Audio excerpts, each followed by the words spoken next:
Chapter 5. His Majesty manifests new mysteries and sacraments, together with the works of the 5th day of the creation, to Most Holy Mary, and Her Highness continues to pray for the incarnation of the Word. The 5th day of the novena, which the Most Blessed Trinity celebrated in the Temple of Most Holy Mary, in order that the Eternal Word might assume human shape in her, had arrived. Just as in the preceding days, she was elevated to an abstractive vision of the divinity, and as the veil fell more and more from the secrets of the infinite wisdom, she discovered new mysteries also during this day. For the preparations and enlightenments emitted ever stronger rays of light and divine graces, which flashed into her most holy soul and emptied the treasures of infinity into her faculties, assimilating and transforming the heavenly lady more and more to a likeness of her God, in order to make her worthy of being his mother.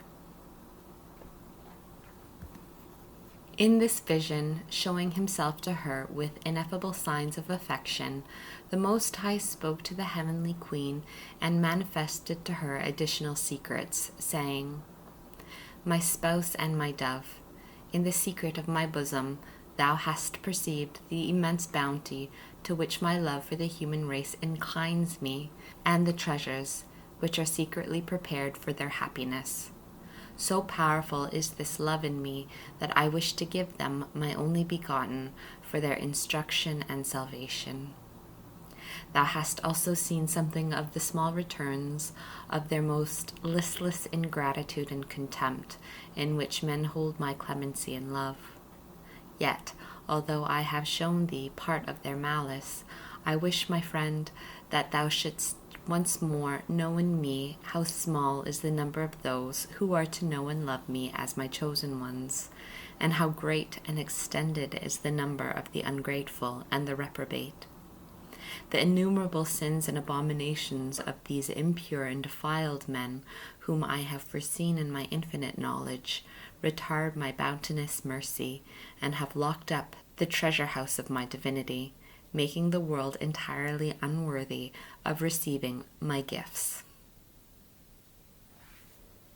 The Princess Mary, through these words of the Most High, was instructed in the great mysteries regarding the number of the predestined and the reprobate, and also regarding the hindrances and impediments by which sinful men delayed the coming of the Eternal Word as man into the world.